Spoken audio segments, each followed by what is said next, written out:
¿Por qué la manicurista llamó a la policía tras ver lo que había escondido debajo de mi manicura de gel? Me hacía la manicura mensual en un pequeño salón cerca de la universidad. La manicurista, Annie, llevaba casi 2 años haciéndome las uñas, así que nos conocíamos bastante bien. Siempre me preguntaba por mis clases, y yo le contaba mi lío con mi compañera de piso. Ese día se suponía que iba a ser una cita normal. Llevaba unas 3 semanas con la misma manicura de gel, mucho más tiempo de lo habitual. Normalmente iba cada 2 semanas como un reloj, pero los exámenes finales me estaban matando y seguía posponiéndolo. El esmalte estaba desconchado, crecido, y la verdad, se veía bastante feo. Annie se dio cuenta enseguida y bromeó sobre lo estresada que debía estar para dejar que mis uñas se estropearan tanto. Empezó a quitarme las uñas, remojándolas en ese recipiente de acetona que siempre usan. Pero cuando empezó a limar el gel viejo, se detuvo a mitad de camino y se le puso una cara rara. Agarró su pequeña lima de uñas y empezó a rasparme el dedo anular con más cuidado. Estaba revisando mi teléfono, sin prestarle mucha atención, cuando la oí jadear. Levanté la vista y la vi mirándome la uña con expresión de asombro. Tomó una lupa de su puesto y miró aún más de cerca. Luego llamó a su compañera con una voz susurrante y urgente. La otra señora se acercó y ambas empezaron a examinarme el dedo, susurrando en su idioma. Fue entonces cuando me puse nerviosa y pregunté qué me pasaba. Annie me miró con los ojos muy abiertos y dijo que necesitaba llamar a alguien. Yo pensaba, ¿llamar a quién? ¿Qué pasa? No me lo dijo, solo insistía en que tenía que hacer una llamada. Luego me dejó sentada allí con las manos todavía en el recipiente de acetona, completamente asustada. Por la ventana,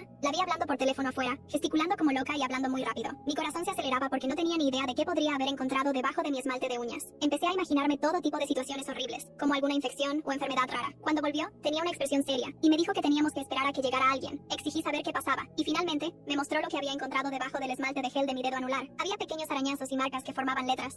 Tardé un minuto en darme cuenta de lo que decía, pero cuando lo hice, se me heló la sangre. Decía, ayúdame, en esos pequeños y desesperados arañazos que se habían tallado en la uña y cubierto con esmalte. La cosa es que no tenía ni el más mínimo recuerdo de haberlo hecho, ninguno en absoluto. Pero allí estaba, claro como el agua bajo la lupa. 20 minutos después, 2 policías entraron en la peluquería. Annie los había llamado porque creía que alguien me retenía contra mi voluntad, y yo había intentado enviar un mensaje a través de mis uñas. Los agentes me sentaron y empezaron a hacerme un montón de preguntas sobre mi situación vital, si alguien me hacía daño, si me sentía segura en casa. Insistía en que estaba bien, que no tenía ni idea de cómo habían llegado esas marcas, pero mientras hablaba con ellos, volvían a mí recuerdos extraños. Recordé estar muy borracha en una fiesta hacía un mes, y a mi novio Jake enfadándose mucho conmigo por hablar con otros chicos. Recuerdo que me agarró la muñeca con mucha fuerza y me arrastró hasta su coche. El resto de esa noche fue casi un borrón, pero empecé a recordar estar en su apartamento, asustada y atrapada. Recuerdo que me quitó el teléfono y no me dejó ir. Recuerdo estar sentada en el suelo de su baño, llorando, y usar un imperdible para grabar esas letras en mi uña. Luego, pintarlas encima a la mañana siguiente. Todo volvió a mi mente y empecé a llorar allí mismo, en el salón de manicura. Los agentes intercambiaron una mirada, y uno de ellos preguntó si debían llamar a alguien. Me di cuenta de que Jake había estado controlando mi vida mucho más de lo que me había admitido. Me había aislado de mis amigos, vigilado mis redes sociales, y esa noche no fue la primera vez que me asustó.